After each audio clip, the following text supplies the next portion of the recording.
Anak-anak yang terkasih, tadi Romo berkata bahwa hari ini adalah hari raya Pentakosta.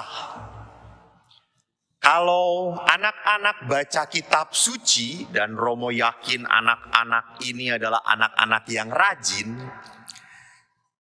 anak-anak bisa melihat perbedaan antara para rasul yang hidup dalam ketakutan dan para rasul yang hidup dalam Roh Kudus. Di mana Romo bisa melihatnya bahwa para rasul ada di dalam ketakutan? Ada dalam Injil Yohanes. Coba di Injil Markus, Matius, Lukas tidak ditulis. Tapi di Injil Yohanes bab 20 ayat 19 dikatakan di situ, ketika hari sudah malam, pada hari pertama minggu itu berkumpullah murid-murid Yesus di suatu tempat dengan pintu-pintu terkunci.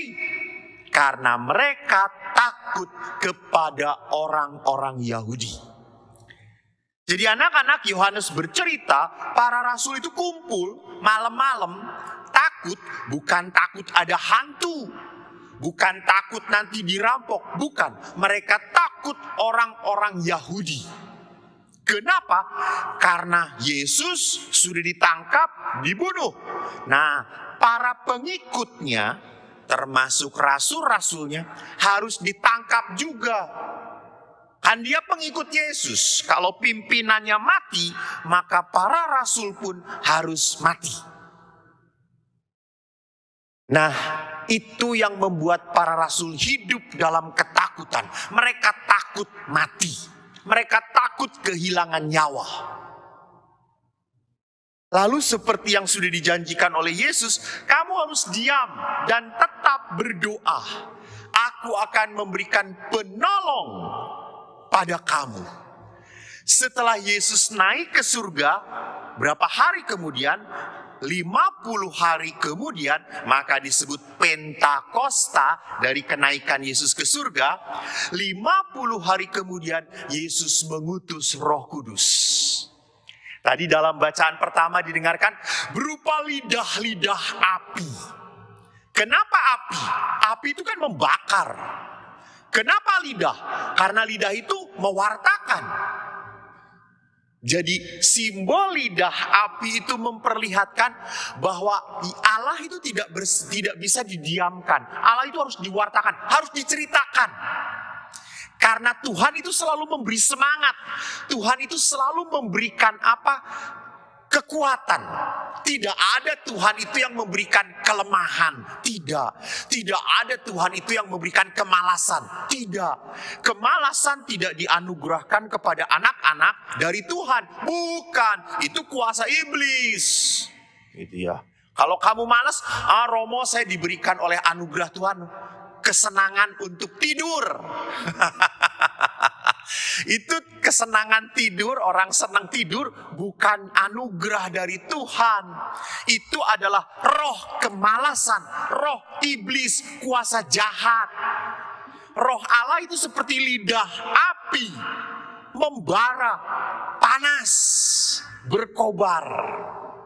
Maka tadi di dalam kisah para rasul, hidup dalam roh, mereka mulai berkata-kata dalam bahasa lain. Seperti yang diberikan oleh roh kepada mereka.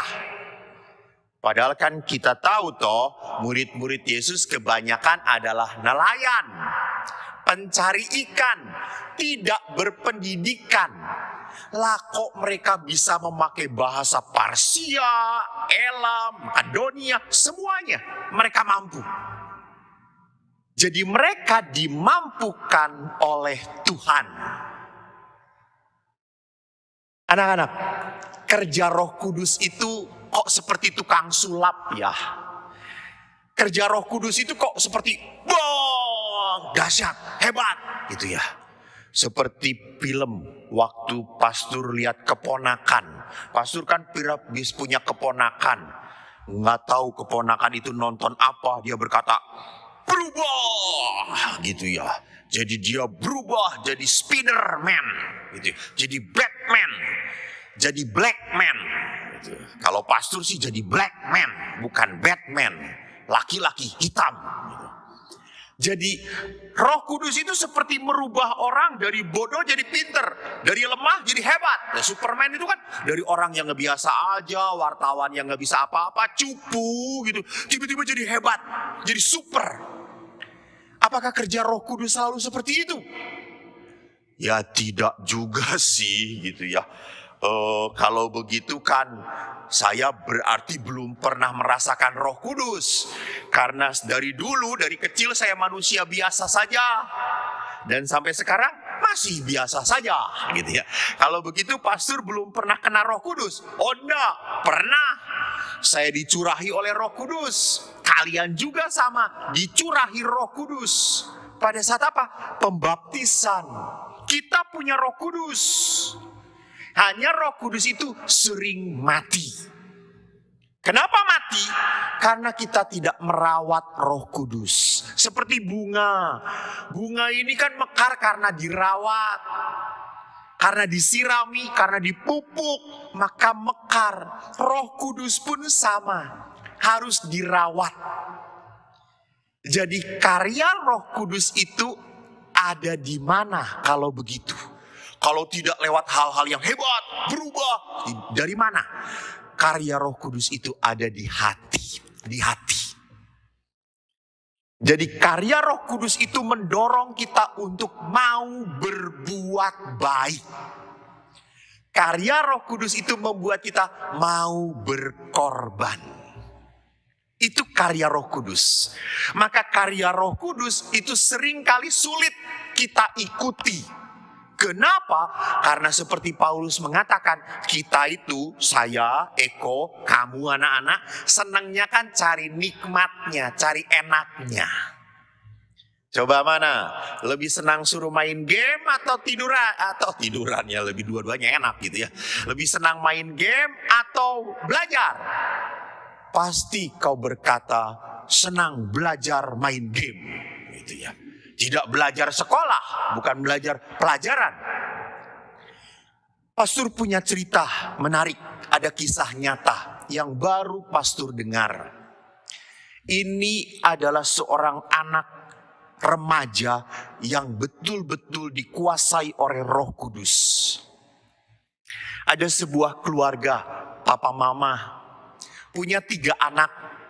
2 anak perempuan, 1 anak laki-laki. Dan anak laki-lakinya ini berkebutuhan khusus. 3 anak dengan papa mama begitu rukun. Sampai akhirnya tiba-tiba ayahnya meninggal. Ibunya tidak bekerja. Dan anak nomor 1 ini masih kuliah baru semester 4. Melihat kenyataan bahwa ayah yang menjadi tulang punggung keluarga, sosok yang mencari nafkah, sosok yang menghidupi keluarga, meninggal, tidak ada. Anak nomor 1 ini berhenti kuliah. Dia bekerja. Dia mau menolong ibunya supaya tidak kerepotan. Dia ingin adiknya nomor 2 berhasil. Dia ingin adiknya yang nomor 3 yang berkebutuhan khusus ini dirawat baik-baik. Maka dia berkorban. Waktu bertemu dengan pastor, dia tidak berkata, Romo, kenapa ya kok saya lahir ini apes banget sih? Nggak dari keluarga kaya, Pak adik berkebutuhan khusus, papa meninggal, mama nggak kerja, kita tidak punya apa-apa. Dia tidak mengeluh. Dia menjadi seorang anak yang mau berkorban, mengorbankan mimpinya, cita-citanya untuk meringankan mamanya. Dan adiknya nomor 2 pun hebat. Dia tahu papanya meninggal, dia tahu mamanya tidak bisa bekerja, dia tahu kakaknya berkorban. Dia semangat belajar dan akhirnya dia lulus sekolah dan dia masuk ke universitas, dapat beasiswa. Ini keluarga yang dipenuhi dengan Roh Kudus. Dan dua anak ini tidak pernah malu punya adiknya yang berkebutuhan khusus. Dia bahkan memperkenalkan adiknya kepada teman-temannya. Bahkan dia bawa jalan-jalan adiknya ke taman, kemanapun. Mereka tidak malu punya adik yang berkebutuhan khusus. Dan adiknya yang nomor 3 pun bahagia bersama kakak-kakaknya. Ini keluarga yang diurapi oleh Roh Kudus. Jadi anak-anakku, keluarga kamu pun adalah keluarga yang dikuasai oleh Roh Kudus. Apalagi bulan depan anak-anak kalian yang sudah komuni pertama di gereja Curug Santa Helena ini boleh ke gereja. Mulai boleh ke gereja. Maka jangan malas, jangan minta, udahlah cukup, dikirim aja komuninya, dikirim. Pakai drive-thru. Kalau sudah boleh ke gereja, ke gerejalah anak-anak. Rindukan Tuhan, karena pada saat engkau menyambut tubuh Kristus, Roh Kudus hadir pada kamu. Supaya kamu menjadi anak-anak yang mau berkorban untuk kebaikan keluarga kamu. Ya anak-anakku, sebentar lagi, entah sebentar lagi atau sudah, saya tidak hafal, kamu ujian. Kalau yang lulus kan sudah lulus, syukur kepada teman-teman yang sudah lulus. Dan bagi teman-teman yang belum kenaikan kelas, kalian pun akan menghadapi ujian. Semangatlah, seriuslah. Jangan setengah-setengah belajar itu. Jadi kalau belajar kamu harus semangat. Kalau bermain juga harus semangat. Bantu mama semangat juga. Jadi kalau bermain semangat, belajar semangat, bantu mama semangat, makan semangat. Maka kamu anak yang diurapi oleh Roh Kudus.